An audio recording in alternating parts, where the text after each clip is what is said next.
Wahai orang-orang yang memiliki ilmu pengetahuan. Jadi kita sebagai orang yang beriman diperintahkan oleh Allah, yang diberikan anugerah potensi akal, potensi hati, agar digunakan untuk memahami, merenungi sejarah peristiwa-peristiwa yang terjadi di sekitar kita. Kenapa? Karena setiap penciptaan yang diciptakan oleh Allah yang terjadi di langit dan di bumi, semua itu ada hikmah, pelajaran yang kita bisa ambil bagi orang-orang yang mampu memahami, memikirkan terhadap hal itu. Jangankan perkara penciptaan yang paling besar, penciptaan yang paling kecil pun itu ada hikmah yang kita ambil. Rabbana ma khalaqta hadza batila. Ya Allah, apa yang Kau ciptakan ini tidak ada yang sia-sia. Nah, hadirin jamaah yang dirahmati oleh Allah, di dalam Al-Qur'an Allah Subhanahu wa ta'ala menghadirkan sebuah perumpamaan semisal nyamuk, Pak. Di dalam surat Al-Baqarah tuh Allah Subhanahu wa ta'ala berfirman, Innallaha la yastahyi an yadriba masalan ma ba'udatan fama fawqaha. Al-ayah. Sesungguhnya Allah Subhanahu wa ta'ala la yastahyi, tidak malu, tidak sungkan, tidak segan untuk menghadirkan, menciptakan permisalan seumpama nyamuk. Fama fauqaha, bahkan yang lebih kecil dari itu. Kenapa? Yaitu tadi, setiap penciptaan yang diciptakan oleh Allah sekecil apapun, Pak, ada hikmah, pelajaran yang kita bisa ambil, yang kita bisa renungkan. Nah, ibu, bapak, jamaah yang dirahmati oleh Allah, setidaknya ada makna yang terkandung, tersirat. Ada 3 makna yang terkandung, yang tersirat dalam permisalan nyamuk itu. Yang pertama, nyamuk itu jenisnya ada 2. Ada jenis jantan, ada jenis betina. Tentu kalau ditarik secara umum, konotasi kata betina dengan kata-kata jantan umumnya, kalau betina itu biasanya diarahkan kepada konotasi negatif, Pak. Contoh ular betina. Kira-kira yang ada di benak Bapak, makna itu menunjukkan positif apa negatif? Ular betina. Kira-kira siapa itu? Menunjukkan kepada perempuan yang tidak baik, yang suka gangguin laki-laki orang. Tapi ketika dikatakan jantan, bapak-bapak nih jantan, nah, kira-kira konotasinya gimana, Pak? Positif apa negatif? Positif, Pak. Gagah jantan itu, perkasa. Tapi kalau dikatakan bapak mah betina, nah, badan mah six-pack, wajah mirip artis Korea tapi alay, nah itu betina tuh. Nah, Bapak Ibu yang dirahmati oleh Allah, nyamuk itu ada jenis jantan, ada jenis betina. Apa yang membedakan nyamuk jantan dengan nyamuk betina tuh? Ternyata hadirin Bapak yang dirahmati oleh Allah, yang membedakan dari jenis nyamuk jantan dan betina itu, yang membedakan dari jenis makanannya, Pak. Inilah yang kata ulama, orang beriman dengan orang yang tidak beriman itu yang membedakan dari makanannya. Nyamuk jantan itu makanannya saripati bunga, saripati daun-daunan, saripati buah-buahan tuh nyamuk jantan tuh. Tapi kalau nyamuk betina makanannya darah. Akhirnya kata ulama, ini yang membedakan nih orang beriman dan orang yang tidak beriman, yang membedakannya adalah jenis makanannya, Pak. Di dalam surat Al-Baqarah Allah Subhanahu wa ta'ala menyerukan kepada seluruh manusia, ya ayyuhan nas Kulu mimma fil ardi halalan thayyiba. Hei manusia, umum Pak, disuruh tuh manusia siapapun, makanlah apa yang tumbuh di muka bumi ini yang halal dan yang baik. Disuruhkan seperti itu, siapapun manusianya. Tapi ketika Allah menyerukan khusus kepada orang-orang yang beriman, di ayat berikutnya 172-nya Allah berfirman, ya ayyuhalladzina amanu, khusus, hei orang-orang yang beriman, kulu min thayyibati ma razaqnakum, makanlah dari yang baik-baik dari apa yang kami rizkikan kepada kalian. Bapak yang dirahmati oleh Allah, kenapa di dalam ayat ini Allah tidak menegaskan khusus kehalalannya, Pak? Makanlah yang baik-baik yang kami rizkikan kepada kalian, wahai orang-orang yang beriman. Allah tidak menegaskan kehalalannya di sini. Karena hikmahnya, kata ulama, sudah sepatutnya sepantasnya orang yang beriman tuh dalam memakan untuk meninggalkan hal-hal yang diharamkan oleh agama. Sebab makanan itu haram dikonsumsi, Pak. Sebab makanan itu haram dimakan dalam tinjauan fikih sebabnya 3. Pertama, karena dimuliakan, Pak. Siapa itu? Manusia. Nggak boleh kita haram memakan daging manusia. Kenapa? Karena dimuliakan manusia itu. Walaqad karamna bani Adam, dan sungguh kami telah memuliakan anak cucu Adam. Haram memakan daging manusia disebabkan apa? Dimuliakan. Yang kedua, sebabnya karena zatnya najis. Maka kita nggak boleh tuh memakan B1, B2. Kenapa? Karena zatnya najis, Pak. Nah, yang ketiga disebabkan karena memadorotkan, Pak. Kalau kita konsumsi bisa memadorotkan kepada diri kita tuh. Walaupun zatnya itu suci, bersih, halal, Pak. Tapi ketika dikonsumsi madorot. Contoh paku, Pak. Paku itu bersih, suci, Pak, halal. Tapi kalau dimakan paku, madorot tuh. Haram mengkonsumsinya. Ganja, Pak. Daun ganja itu zatnya suci, bersih.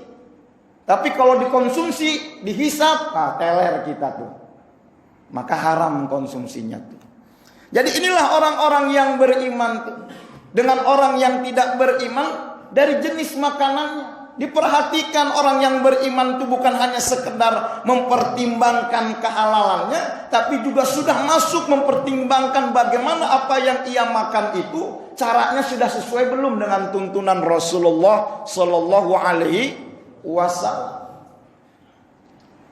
Contoh salah satu hadis, Rasulullah itu mengawali makan pagi itu dengan 7 buah butir kurma azwa dan segelas air jam-jam. Sarapan paginya tuh Rasulullah, Pak. Kalau kita warga Sunter nih, jamaah Masjid Dinul Qayyimah, sarapan paginya apa, Pak? Nasi uduk, udah disiapin di belakang tuh. Lompong. Tuh Bapak yang dirahmati oleh Allah, Rasulullah mengatakan begitu bukan hanya sekedar makanan secara lahir, tapi ada hikmah di balik makanan itu. Makan 7 buah butir kurma ajwa dengan air jam-jam itu, hikmah secara batinnya apa?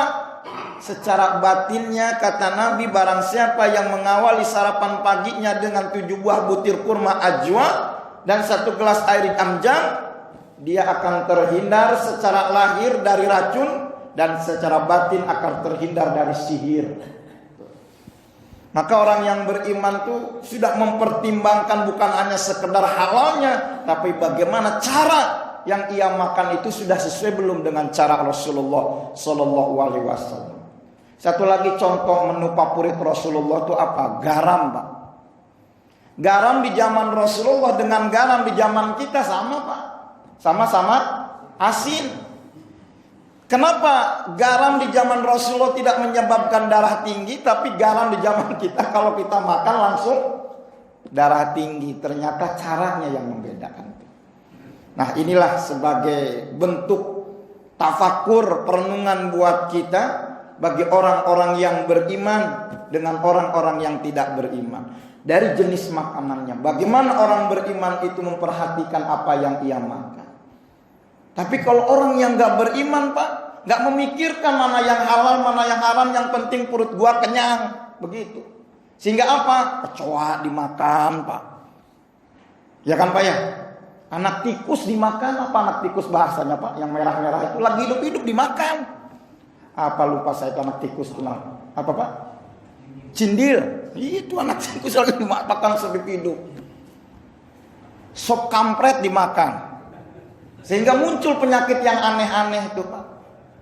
Tapi orang beriman, aturan hidupnya sudah diatur oleh agama. Dari mulai bangun tidur sampai tertidur kembali sudah diatur. Sampai bagaimana makannya dan cara makannya sudah diatur oleh agama. Dan semua itu Rabbana ma khalaqta hadza batil, ada nilai-nilai kebaikan bagi kita tuh. Nah, itulah yang pertama, makna yang kita ambil yang tersirat dari perumpamaan nyamuk tuh, Pak. Yang kedua, makna yang tersirat yang terkandung dari perumpamaan nyamuk itu kata ulama apa? Ittaku bitasfikil yadain. Fa inna kasratal ba'udah matat bihi. Takutlah kalian dengan tepukan tangan, Pak. Karena sesungguhnya nyamuk mati disebabkan dengan tepukan tangan. Betul nggak, Pak? Takutlah kalian dengan tepukan tangan manusia loh. Karena kebanyakan nyamuk mati itu disebabkan karena tepukan tangan manusia. Nah, inilah memberikan gambaran pelajaran buat kita. Orang-orang yang beriman tuh orientasinya bukan hanya mencari tepukan tangan manusia, sanjungan, pujian, bukan. Orientasi orang yang beriman itu bukan untuk mencari seberapa banyak yang like fotonya, Pak. Bukan. Bukan mencari seberapa banyak yang men-subscribe channelnya. Bukan mencari seberapa banyak yang meng-share, memposting pernyataannya. Bukan itu, Pak. Karena kita diajarkan tadi di dalam sholat yang kita lakukan, alhamdulillah, segala puji hanya milik Allah subhanahu wa ta'ala. Ya Allah, ya Rabb, engkau ini pantas untuk dipuji. Engkau itu pantas, layak untuk dipuja. Kami ini makhluk yang lemah, makhluk yang dhaif, enggak pantas dipuji. Ketika ada manusia yang memujiku, hakikatnya pujian-pujaan itu kembali kepada dirimu, zat yang memiliki pujian itu. Lillah, semata-mata karena Allah pujian itu, Pak. Nah, inilah mengajarkan kepada kita.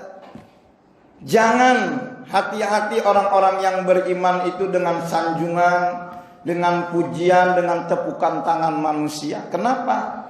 Bisa melalaikan hati kita sebagai orang-orang yang beriman. Maka kita bersyukur kalau ada orang yang mengkritik kita, yang menasehati kita. Kenapa? Ya karena ini sebagai bentuk kepedulian mereka kepada kita. Tentu kritik nasihat yang menjunjung tinggi nilai-nilai kesantunan, Pak.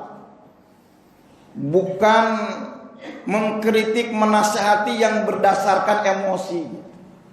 Jadi yang menjunjung tinggi nilai-nilai kesantunan. Sebagaimana yang dicontohkan oleh cucunya Rasulullah, Sayyidina Hasan wal Husain. Ketika dua cucu Rasulullah ini melihat ada orang tua yang sedang berwudu, diperhatikan oleh dua cucu Nabi ini. Menurut dua cucu Nabi ini, wudunya orang tua itu salah.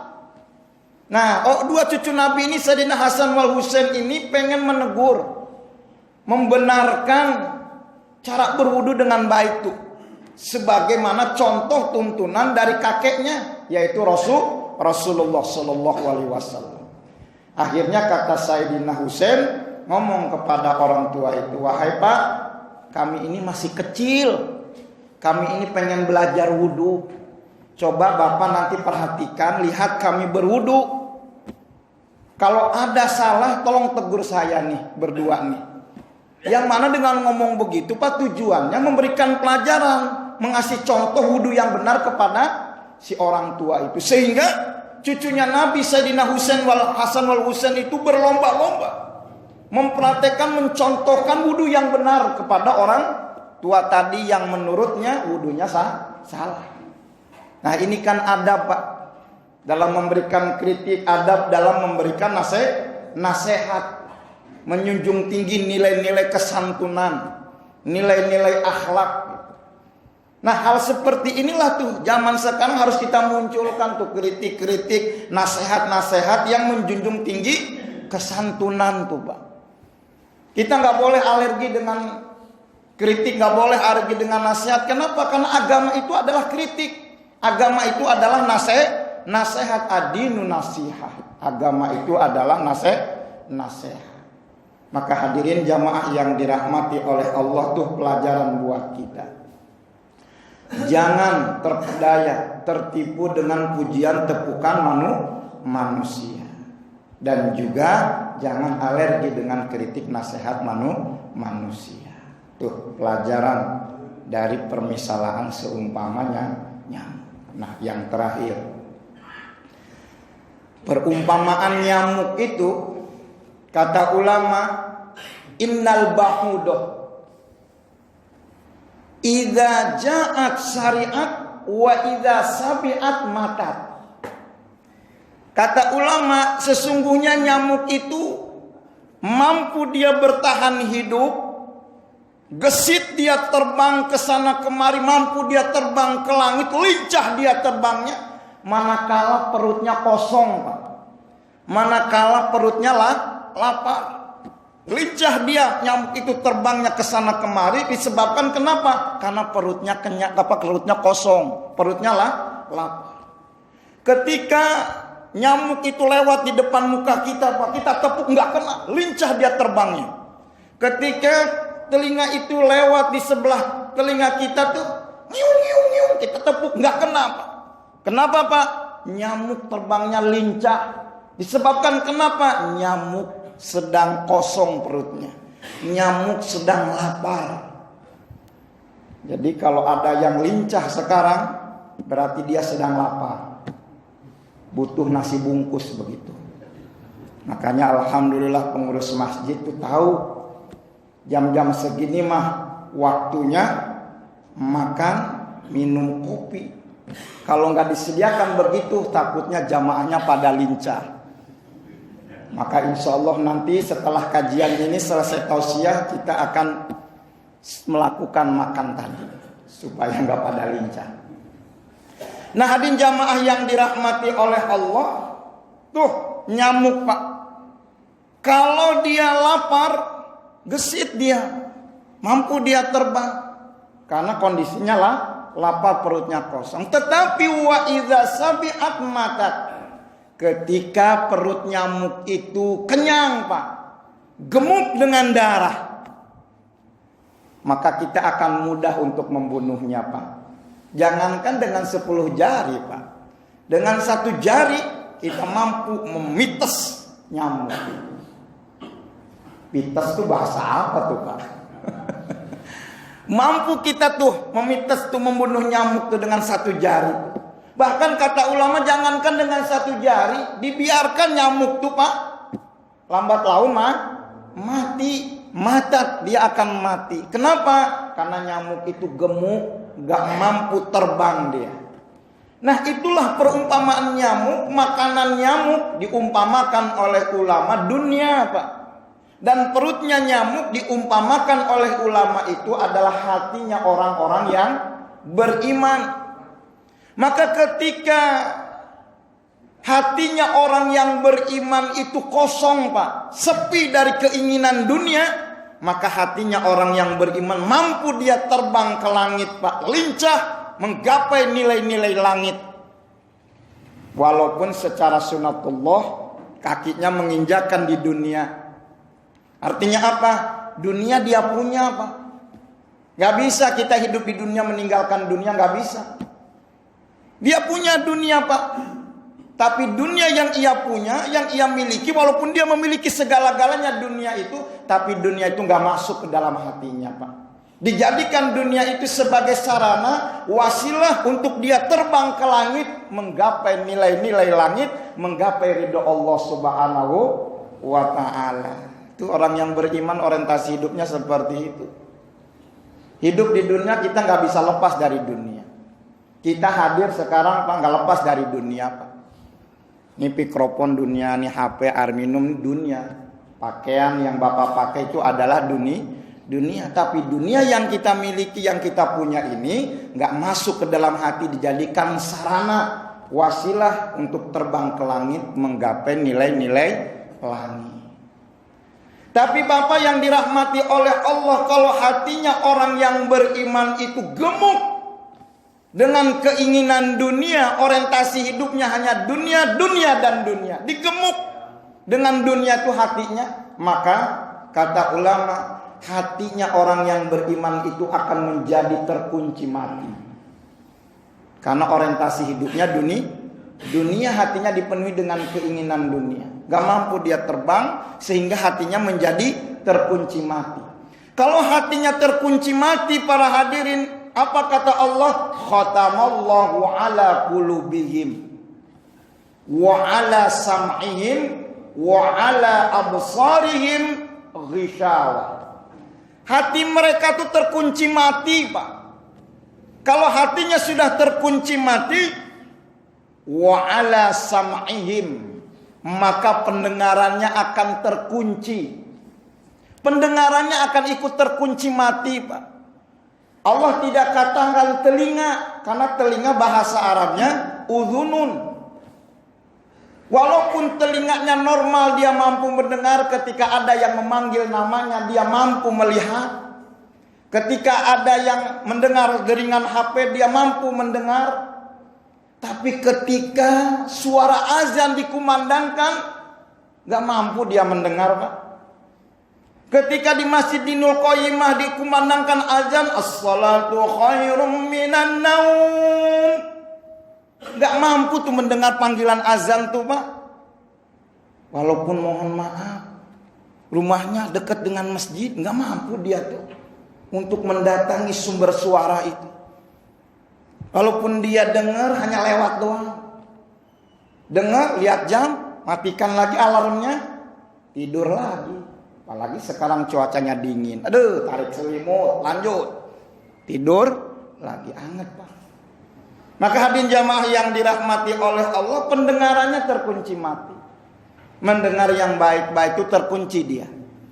Wa ala absarihim, kemudian pandangan matanya, penglihatannya akan ikut terkunci. Penglihatannya, Pak, Allah tidak katakan mata, karena mata itu bahasa Arabnya ainun. Allah katakan penglihatannya terkunci, tidak dikatakan matanya. Artinya apa? Matanya mampu dia melihat, Pak. Mampu dia membawa motor, mampu dia menyetir mobil, mampu dia melihat pesan-pesan yang ada di WhatsApp. Mampu dia melihat, tapi ketika suruh melihat ayat-ayat Al-Quran, gak mampu dia melihat, Pak. Terkunci mati itu mata penglihatannya. Pendengarannya terkunci. Disebabkan apa semua itu? Karena hati yang terkunci. Disebabkan apa hati yang terkunci? Disebabkan orientasi hidupnya, hatinya orang yang beriman itu gemuk dengan keinginan dunia. Tapi kalau orang-orang yang beriman itu hatinya kosong dari keinginan dunia, maka hatinya akan hidup. Kalau hatinya hidup, maka cahaya Allah akan masuk di dalam hatinya, Pak. Sehingga apa? Pendengarannya hidup. Ketika ada suara azan dikumandangkan, hidup dia pendengarannya. Dia melangkahkan kakinya, mengayunkan tangannya menuju mendekati kepada sumber suara azan itu untuk melaksanakan sholat subuh berjamaah. Kalau pendengarannya hidup, ketika mendengarkan tausiah nyaman hatinya, Pak, karena hatinya hidup. Pendengarannya hidup, nyaman ketika diberikan nasihat-nasihat yang baik, nyaman ketika diberikan nasihat agama. Kemudian pendengarannya hidup, maka penglihatannya pun akan hidup. Dia mampu melihat tuh mana yang hak, mana yang batil, mana yang haram, mana yang halal tuh tahu dia membedakan tuh. Penglihatannya hidup. Begitu nikmat dia ketika dia membaca Al-Quran. Istiqomah dia membaca Al-Quran. Karena menikmati penglihatannya hidup, pendengarannya hidup, disebabkan karena hatinya hidup. Hatinya hidup disebabkan karena hatinya kosong dari keinginan dunia.